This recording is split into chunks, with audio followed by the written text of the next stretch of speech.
नमस्कार, आप देख रहे हैं NBC 24 और मैं हूं आपके साथ करुणा तिवारी। आज बात करेंगे लोकसभा चुनाव को लेकर। क्या वाकई में विपक्ष ने जब तंज कसा है पीएम नरेंद्र मोदी के ऊपर, तब पीएम नरेंद्र मोदी ने उस तंज को गहनों के रूप में स्वीकारा है और उसे आगे चलकर जीत के रूप में तब्दील कर दिया है। देखिए, परिवारवाद की राजनीति पूरे देश भर में खूब चर्चा पर है। जहां भी देखिए परिवारवाद की राजनीति जोर पकड़ी हुई है, एक तूल पकड़ी हुई है। दरअसल पीएम नरेंद्र मोदी बिहार के जब दौरे पर थे तो उन्होंने बिहार में ढेर सारी सौगातें दी और साथ ही उन्होंने मंच से परिवारवाद की राजनीति पर हमला कर दिया।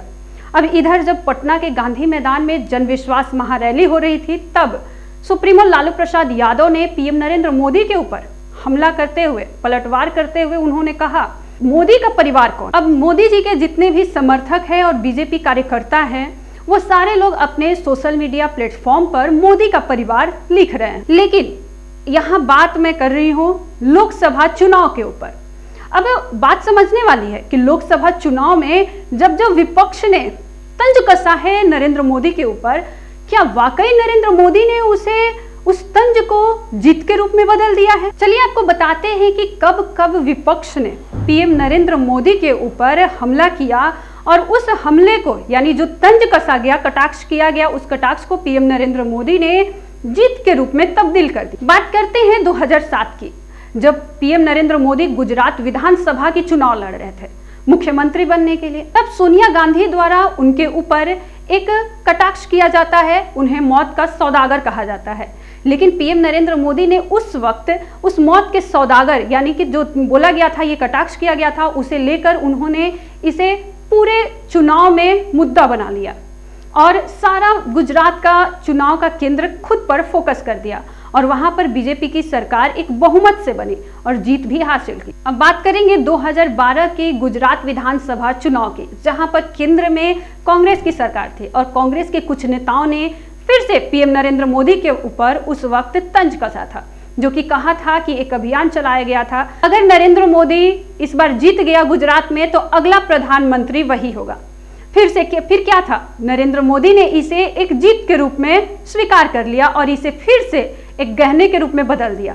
उन्होंने एक कैंपेन चलाया, जीतेगा गुजरात, और वहां पे वो बहुमत से जीत भी हासिल की है। अब बात करेंगे 2014 की, जब लोकसभा चुनाव में पीएम नरेंद्र मोदी उस वक्त प्रधानमंत्री के तौर पे उभर कर सामने आ रहे थे। तब कांग्रेस के कुछ नेताओं ने फिर से उनके ऊपर एक तंज कसा, चाय वाला पीएम नहीं बन सकता, देश नहीं चला सकता।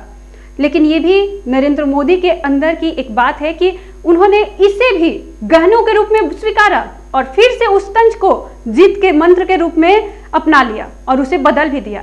पूरे देश में एक अलग सी राजनीति बन गई, चाय पर चर्चा, और पीएम नरेंद्र मोदी पहली बार और केंद्र में भाजपा की सरकार बनी। अब बात करते हैं 2019 के लोकसभा चुनाव के ऊपर, जब राफेल खरीदा गया। उस वक्त राहुल गांधी द्वारा पीएम नरेंद्र मोदी के ऊपर तंज कसा गया कि चौकीदार चोर है। फिर क्या था, नरेंद्र मोदी ने फिर से इसे तिलमिलाए नहीं और इस तंज को उन्होंने जीत के मंत्र के रूप में बदल दिया। फिर उनके समर्थक और उनके जितने भी कार्यकर्ता थे देश भर में, वो सारे के सारे हर सोशल मीडिया प्लेटफॉर्म पर लिखने लगे कि मैं भी चौकीदार। ये बिना पेड किए हुए एक कैंपेन था जो कि ट्विटर पर हाई रीच गया था, जो सारा रिकॉर्ड तोड़ दिया था। और 2019 में एक इतिहास रचने वाली बीजेपी ने केंद्र में सरकार भी बनी। अब बात करते हैं 2024 की। अब फिर से लोकसभा चुनाव है, लेकिन यहाँ पर फिर से विपक्ष ने एक बार फिर तंज कसा है। इस बिहार की धरती से उन्होंने, विपक्ष पार्टी ने एक तंज कस दिया परिवारवाद की राजनीति के ऊपर। ये एक तूल पकड़ी हुई थी जहां पर हो गया कि मोदी का परिवार कौन। अब हर तरफ सिर्फ और सिर्फ सोशल मीडिया प्लेटफॉर्म पर मोदी का परिवार लिखा जा रहा है।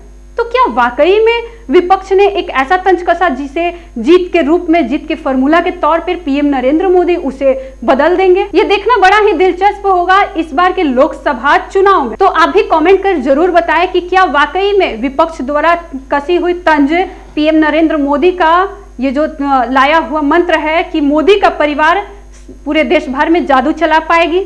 कमेंट सेक्शन में जरूर बताएं और ऐसे ही तमाम खबरों के साथ हमारे साथ जुड़े रहे और देखते रहे NBC 24।